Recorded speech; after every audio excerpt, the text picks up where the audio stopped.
Hello students, हम लोग जेबी गुप्ता के फर्स्ट चैप्टर की तरफ बढ़ रहे हैं और हम लोग पढ़ेंगे इसमें DC basics and network and electromagnetic theory के बारे में।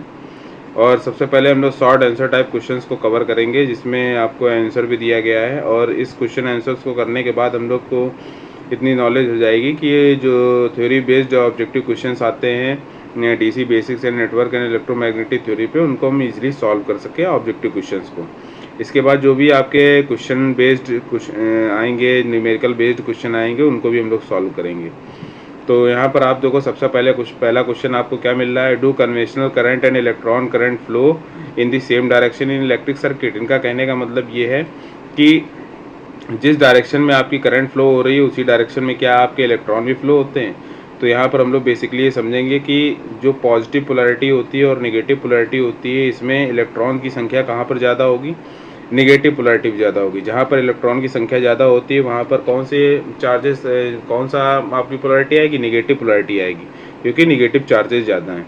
तो इलेक्ट्रॉन जहाँ मेजॉरिटी होगी, यहाँ पर नेगेटिव साइड पे ज़्यादा मेजॉरिटी होगी, तो इलेक्ट्रॉन नेगेटिव टू पॉजिटिव की तरफ जाएंगे। और इसी के अपोजिट डायरेक्शन में हम लोग कन्वेंशनली करंट को मानते हैं। तो इलेक्ट्रॉन्स एंड करंट जो हैं both are flow in opposite direction. तो आंसर में भी दिया गया है, no the direction of flow of electron is the opposite to the conventional current.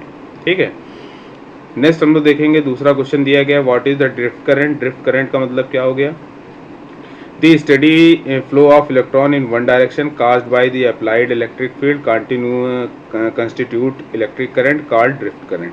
Drift current basically क्या है कि जो करंट इलेक्ट्रॉन्स का एक स्टेडी फ्लो, निरंतर जो फ्लो होता रहता है किसी एक दिशा में, वन डायरेक्शन में, वो अप्लाइड इलेक्ट्रिक फील्ड की वजह से इसी को हम लोग, इसी इलेक्ट्रिक करंट को क्या बोलते हैं, ड्रिफ्ट करंट बोलते हैं।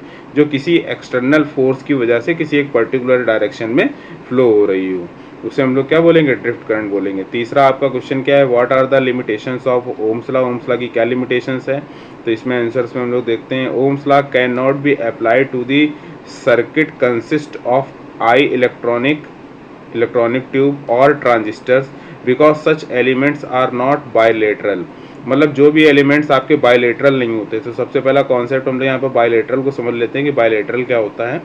बायलेटरल का मतलब होता है कि एक आपका रेजिस्टेंस मान लीजिए, तो इस रेजिस्टेंस को आप किसी भी तरीके से किसी भी डायरेक्शन में यूज़ कर सकते हैं।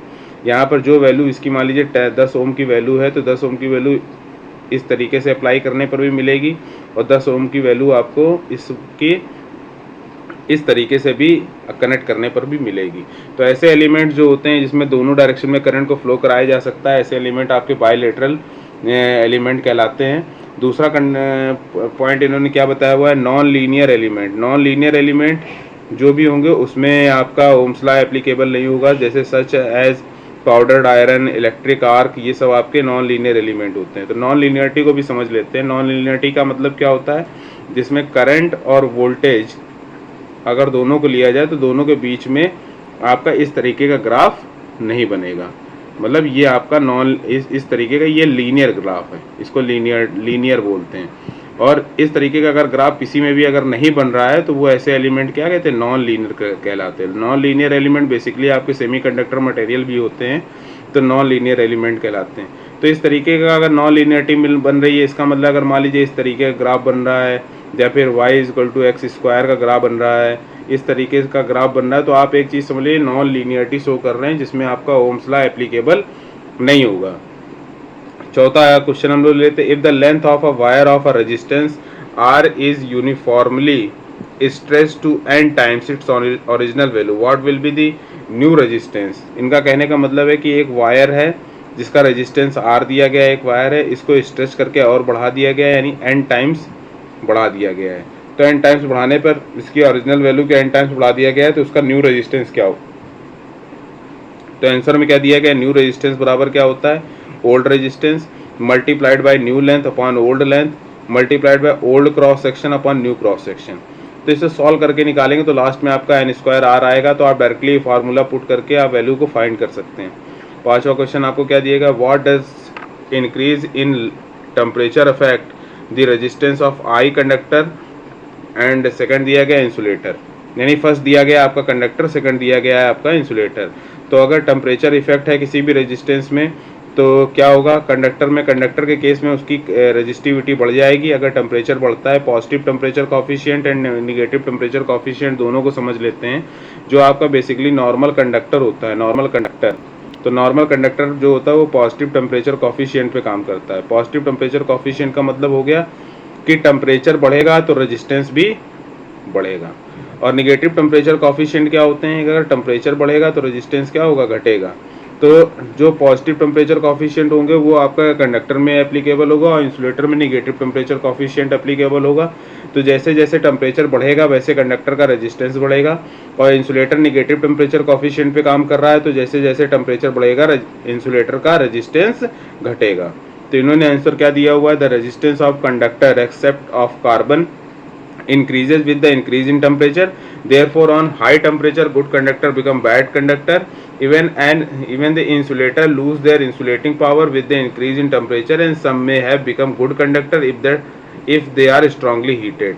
मतलब इंसुलेटर को ज़्यादा गर्म कर दोगे तो वो कंडक्टर बन जाएंगे, और कंडक्टर को ज़्यादा गर्म कर दोगे तो वो इंसुलेटर बन जाएंगे। नेक्स्ट क्वेश्चन पे आते हैं। 6th क्वेश्चन क्या दिया गया आपका, what is mean by the potential divider. Potential divider क्या होते हैं, तो पोटेंशियल डिवाइडर को बेसिकली अगर हम लोग देखें तो किस तरीके का पोटेंशियल डिवाइडर आपको दिखेगा, कुछ इस तरीके का दिखेगा। मान लीजिए ये आपका रेजिस्टेंस आपने ले लिया, हाई बड़ा रेजिस्टेंस है, इसमें आपने एक स्लाइडर लगा दिया और यहाँ पर आपका आउटपुट में कुछ वोल्टेज वी आउट आएगा, यहाँ पर आपने कुछ इनपुट में वोल्टेज वी इन दिया हुआ है। तो वी इनपुट दिया तो यहाँ पर आप क्या है, आउटपुट में स्लाइडर को स्लाइड करके अप एंड डाउन स्लाइड करके इस आउटपुट के वोल्टेज को चेंज कर सकते हैं। ये आपका वोल्टेज डिवाइडर है। तो the potential divider is a high resistance connected across the supply mains and is used to provide the variable voltage from the constant supply voltage। तो यहाँ VI जो है वो आपका क्या है, ये constant supply voltage, और जो ये V out है ये क्या है, वेरिएबल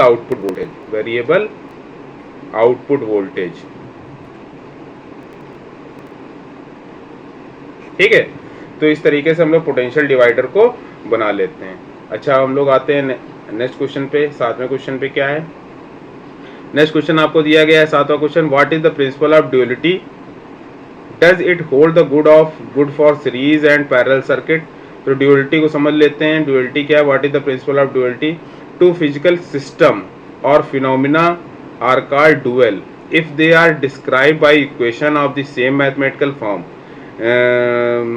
अगर दो फिजिकल सिस्टम्स हैं या फिर कोई फिनोमिना है जिसको हम लोग किसी भी मैथमेटिकल फॉर्म के थ्रू, इक्वेशंस के थ्रू डिस्क्राइब कर सकते हैं तो वो ड्यूअलिटी कहलाते हैं।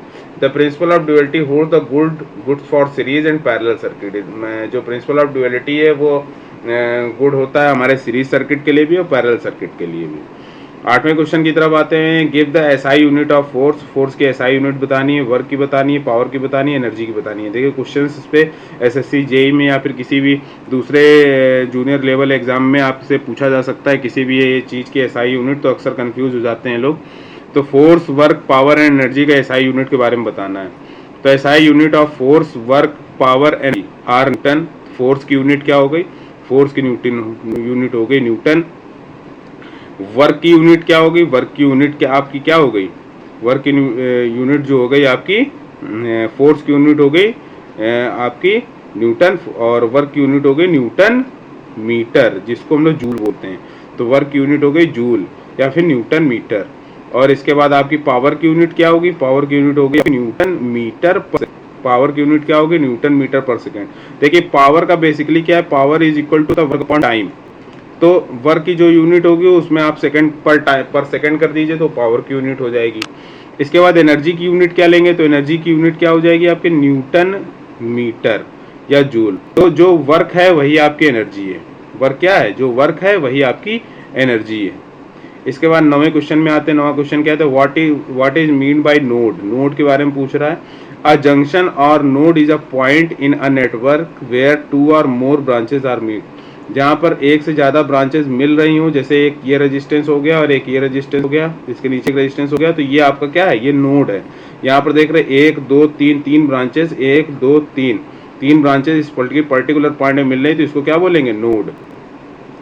10वें क्वेश्चन में आते हैं, distinguish between mesh loop of network. Mesh and loop of network, mesh के बारे में पूछ रहा है और लूप के बारे में पूछ रहा है। तो लूप क्या है? Loop is close path in a network form by A number of connected branch. देखिए